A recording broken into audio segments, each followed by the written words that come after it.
कितने शिक्षकों का मन गड़बड़ाया है, कितनी लड़कियों का, विद्यार्थियों का मन भी गड़बड़ा जाता है। ये मन, कबीर साहब कहते हैं, ये मन चंचल ये मन चोर, ये मन शुद्ध ठगहार, मन मन करते सुर नर मुनि जहड़े, मन के लक्ष्य द्वार। ये मन चंचल भी है, चोर भी है और ठग भी है। और कबीर कहते हैं मन शुद्ध भी है, ये शुद्ध भी हो जाता है। यही मन आपका कल्याण भी करता है। ये मन ना तो शत्रु है ना मित्र है, ये मन दिन रात तुम्हारे अनुसार कार्य करता है, मनन करता है, मंथन करता है, सोचता रहता है। तुम्हारा शरीर तो थक जाता है लेकिन मन थकता नहीं, रुकता नहीं, छकता नहीं, मन तो अलर्ट रहता है। कितने लोगों का मन तो सोते समय भी सोचता रहता है, प्लानिंग करता रहता है, सेटिंग करता रहता है। आधा शरीर सो रहा है, आधा दिमाग जाग रहा है और सेटिंग में लगे हैं। और सवेरे किसी से कहते हैं कि आज रात में गहरी नींद नहीं आई। ऐसे बहुत कम लोग हैं जिनको 30 साल की उम्र के बाद गहरी नींद आती हो। जब गहरी नींद आती है तो माता पिता सोने नहीं देते हैं, मार मार के धक्का, मार मार के धक्का, उठ पढ़ जा, ये कर वो कर। आखिर उस ढकेला ढकेली में बॉडी के हार्मोन्स का बैलेंस बिगड़ गया, अब नींद गड़बड़ा गई है, अब उसको सोने नहीं देते। थोड़ा बहुत कसर रह गई तो शादी जब हुई तो फिर पत्नी नहीं सोने देती। वो बोलती है कुछ कमाओ, घर में क्या है, कुछ नहीं है, जाओ कहीं से कमा के लाओ। ये लड़के तुमको खाएंगे कि हमको खाएंगे, और हम किसको खाएंगे? तो पति बोलता है सब लोग मिट्टी खा लो। इस धक्का मुक्की में नींद का सिस्टम बिगड़ गया है। गहरी नींद से बड़ा सुख कहाँ है? जब तुम गहरी नींद में सोते हो तो तुम्हारे शरीर की सर्विसिंग, आपका शरीर सेल्फ सर्विसिंग करता है। इसलिए जब तुम बीमार होते हो तो डॉक्टर सोने की भी दवा थोड़ी देता है। जितनी खांसी की दवा है, कफ सिरप है, उसमें थोड़ा सा एल्कोहल होता है। वो एल्कोहल है जिस एल्कोहल से शराब बनती है। एल्कोहल से तुम्हारी बीमारी की समस्या हल होती है। एल्कोहल, तुम हो गए हो हलाहल।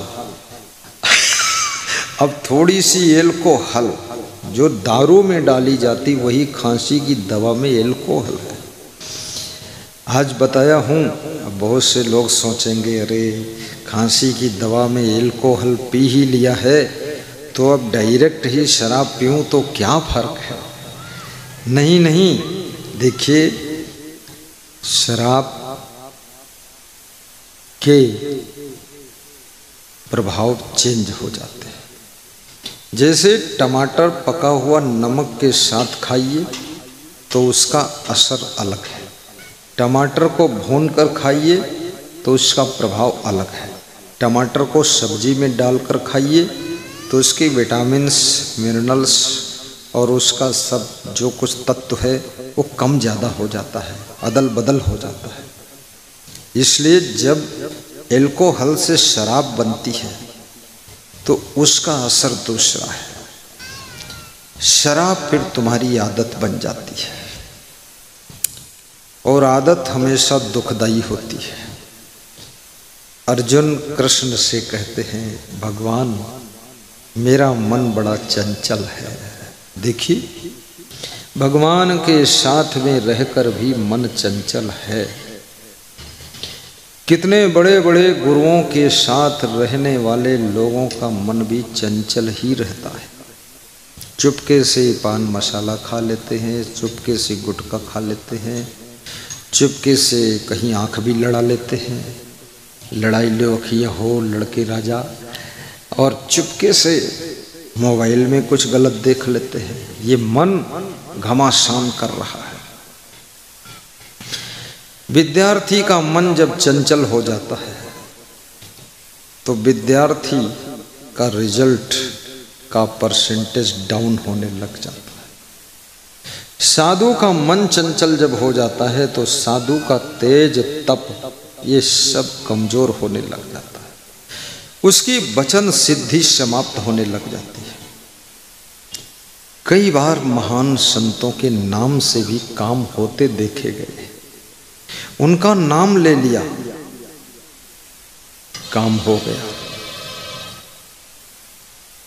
ये नाम की शक्ति और वाक सिद्धि अत्यधिक जटिल तप के पश्चात में उपलब्ध होती है। वाक सिद्धि। मेरे पास में एक भक्त आया, मध्य प्रदेश का, इंदौर का, नाम था जयंती भाई पाटीदार। वो मुझसे बोले, आलोट रतलाम जिले में सत्संग था, मुझसे बोले कि एक फूल दे दो। तो हमने कहा किस काम के लिए? अरे बेटी का विवाह नहीं सेट हो रहा तो फूल दे दो। मैंने कहा गुलाब का फूल लाओ, तो गुलाब का फूल दे दूंगा। अरे बोले गुलाब वहाँ मिलेगा आलोट तहसील में, तुम इस गांव में हो, गुलाब कौन लेने जाएगा, जो फूल है सामने यही दे दो। तो मैंने कहा इसमें शक्ति है कि नहीं पता नहीं। बोले शक्ति फूल वूल में है ही नहीं, तुम छू लोगे उसी में शक्ति है। देखो भगत हमको समझा रहा, और मेरा दिल घबराता था कहीं काम हो ना हो तो अपना दो ही मत, झंझट खत्म हो जाए, टाल दो। तो उसने फूल उठाया और हमारे हाथ में रखा, कहा दे दो हमें अब। तो मैंने दे दिया उसको। हमने कहा जो होगा देखा जाएगा, वही है वही जो राम रचि राखा, और को कर तर्क बढ़ावे शाखा, चाले था। 3 दिन बाद उसका फोन आया कि लड़की की शादी सेट हो गई और फूल का प्रभाव है यहाँ। तो हमने कहा जयंती लाल पाटीदार, इसमें मेरा कोई प्रभाव नहीं है, ये तुम्हारी श्रद्धा का प्रभाव है। उन्होंने कहा मैं तो आपका मानता हूँ, अब आप मेरी भक्ति का मानते हो, और मैं तो समझता हूँ आपको आपके गुरु से शक्ति मिली है। गुरु अपनी शक्तियों को शिष्य के ऊपर स्थानांतरित भी करता है, स्थानांतरण, ट्रांसफर कर देता है। जो शिष्य उस शक्ति को संभालने के लिए सुयोग्य होता है, सुपात्र होता है, कृपा पात्र होता है, उस पर गुरु अपनी शक्तियों को स्थानांतरित करता है, ट्रांसफर करता है। क्योंकि हर ट्रांसफार्मर का पावर अलग अलग है। 66,000 वोल्ट की बिजली को हर ट्रांसफार्मर झेल नहीं सकता। हर शिष्य गुरु की विशेष शक्ति को झेल नहीं सकता है। इसलिए जो जितना बड़ा शिष्य का ट्रांसफार्मर है, फिर वहां गुरु अपनी शक्ति को उतारता है। कृपा पात्र कौन बनता है? कृपा सिंधु कृपा कीजिए। गुरु और पिता और माँ, सासू और ससुर,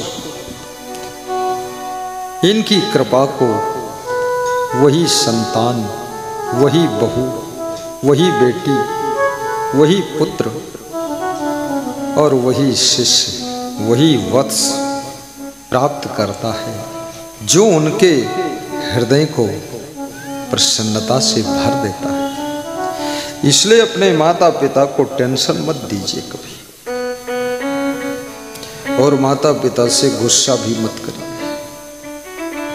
नई जनरेशन की प्रॉब्लम प्रत्येक फैमिली में है कि बच्चे गुस्सा बहुत कर रहे हैं, क्रोध बहुत कर रहे हैं, नाराज बहुत हो रहे हैं, गर्म हो जाते हैं, माता पिता दब जाते हैं। बच्चा क्यों गर्म हो रहा है? माता पिता क्यों नरम हो रहे हैं?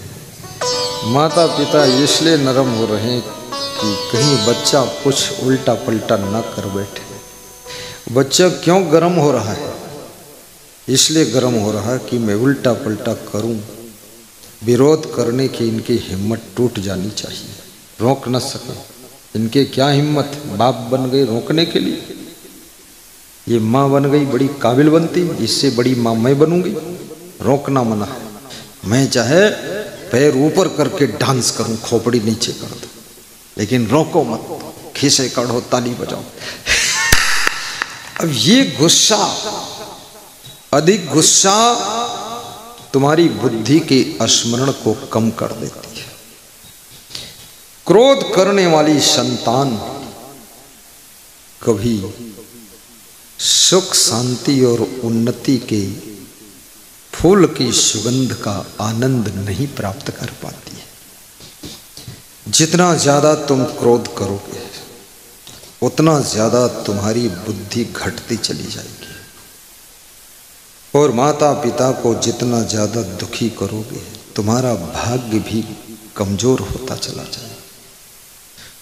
गुरु को जितना तुम असमंजस दोगे तुम्हारा जो कुछ मिला था वो भी सब खोता चला जाएगा। ये मनमानी करना, मनमस्ती से घूमने निकल जाना, छत पे खड़े होकर टेढ़ी टांग करके मोबाइल से बात करते रहना, रजाई के भीतर चुपके चुपके हेलो हेलो, अरे हाँ हो ये सब धूर्तता छोड़िए। गुरु से बढ़कर तुम्हारा कोई उपकारी नहीं है, और माँ से बढ़कर कोई तुम्हारा रक्षक नहीं, और बाप से बढ़कर तुम्हारा कोई संरक्षक नहीं। याद रखना, एक माँ को बेटे ने मारा, सत्य घटना है, और मारा तो कुल्हाड़ी से मारा, और मारा तो ठीक से मारा, और मारा तो सिर में कुल्हाड़ी मारा। पाँव में मारता तो बच भी जाती, सिर कट गया, खून बह रहा है। जब खून निकला माँ तड़फड़ा रही, तो लड़का मार कर भाग गया। मारने वाले हमेशा भयभीत हो जाते हैं, इसलिए जो भी मारते हैं वे भागने का रास्ता पहले ही सेटिंग कर लेते हैं कि भागना किधर। चोर भी अपना रास्ता सेटिंग कर लेता है। गलत करने वाले हमेशा डर से डरे रहते हैं, भय से भरे रहते हैं, और जहाँ भय है, जहाँ डर है, वहाँ शांति कहाँ रह सकती है, सुख कहाँ रह सकता है। इसलिए सुख तो चाहते हो, लेकिन गलत राह पर चलने से कभी सुख नहीं मिलता है, कभी सुख नहीं मिलता है, भय लगता है। किसी का मोबाइल गिर जाए, आप उठा लें, अपनी जेब में रख लें, जब तक तुम्हारी जेब में मोबाइल रहेगा तब तक भय लगा। फिर जाकर बेच दे तो भी भय लगा रहेगा। जिसको बेचा हूँ उसके पास फ़ोन आ गया कहीं, उसने उठा लिया और बता दिया तेरा मोबाइल यहाँ है, आओ ले जाओ। और फिर उसने पूछा भाई तेरे पास कौन बेचा, तो उसने बता दिया कि वो आदमी बेचा है, तो मेरे पास आ गया, तो मेरा क्या होगा।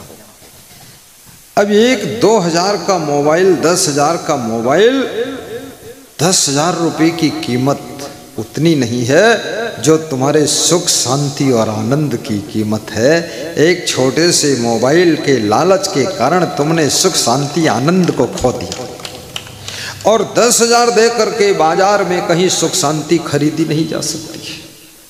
तुम 1 लाख दे दो, 1 करोड़ दे दो, 100 करोड़ दे दो, विश्व की संपत्ति दे दो, किसी दुकान पर, किसी फैक्ट्री में सुख शांति न बनती है, न बिकती है, और न कोई वहाँ दुकानदार बेचता है। दुकानदार खुद ही अशांत है, फैक्ट्री मालिक और ज़्यादा टेंशन में है, जो जितना अमीर उतना ज़्यादा चिंता है।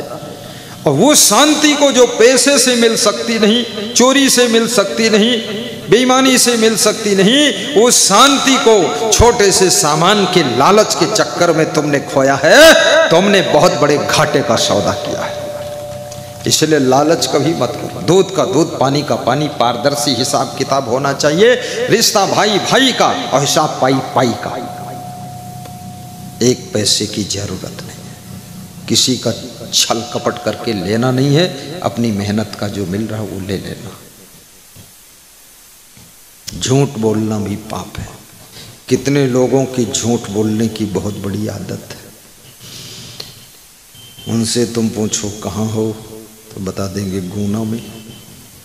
फिर थोड़ी देर बाद दूसरे से फोन लगवाइए कि आप पूछिए कहाँ हो तो बोलेगा शिवपुरी। 5 मिनट में शिवपुरी आ गए, वो उड़ के हेलीकॉप्टर है। फिर तीसरे से फोन लगवाइए कहाँ हो तो बोलता झांसी जा रहा हूँ। और हुआ क्या है, बेडरूम से निकला है, बाथरूम में लेटरिन गया है और चाय पी रहा है। इतनी देर में गुना शिवपुरी झांसी हो गया है। इतना चंडाल आदमी झूठा फालतू बोलता है। जब तुम गलतियां करते हो तब तुमको मजबूरी में झूठ का सहारा लेना पड़ता है। और याद रखना, झूठ से तुम्हारा विश्वास खत्म होता है। चोरी करने से विश्वास खत्म होता है। और विश्वास अगर 10,000 की चोरी किया और विश्वास खो गया, 1 लाख दे करके भी वो विश्वास वापस नहीं लौटाया जा सकता है। और जिस पार्टी को विश्वास मत न मिले उसकी सरकार नहीं बनती है। आपकी भी सरकार घर में ही गिर जाएगी सरकार। इसलिए कृपया, विश्वास बहुत बड़ी चीज है। पैसे का कोई और महत्व नहीं है। राम के पास में पैसे नहीं थे वनवास में, लेकिन विश्वास, भरोसा, मनोबल, आत्मबल, बुद्धि बल, विवेक बल, ज्ञान बल, तपोबल, ये सब बल राम के साथ में है। इसलिए राम के साथ में रामा दल है। तुम्हारे पास में कितना बल है सोचो। लेकिन लोग समझता नहीं है, घाटे का सौदा करता है। किसी का सोना गिर जाए तुम्हारे लिए मिट्टी से खराब है। और चोरी का माल भी चोरी हो जाए तो चोर भी चिल्लाता है। चोर कहता है पता नहीं किस चोर ने चोरी कर लिया, बहुत बड़ा पाप किया। और खुद भी चोर है, दूसरे के यहाँ चोरी करके खुद लाया है, खुद ही पाप किया है। और पाप का धन दूसरा आदमी पाप कर दिया, महापाप हो गया। चोर के यहाँ दूसरा चोरी कर लिया, चोरी हो गई। अब चिल्लाता है कि चोरी पाप है। ये प्रवचन सुनाता है तू चोरी पाप है, तो ये प्रवचन पहले तेरे को मालूम नहीं था। तूने पाप किया इसलिए तेरे साथ पाप हो रहा है, महापाप होगा।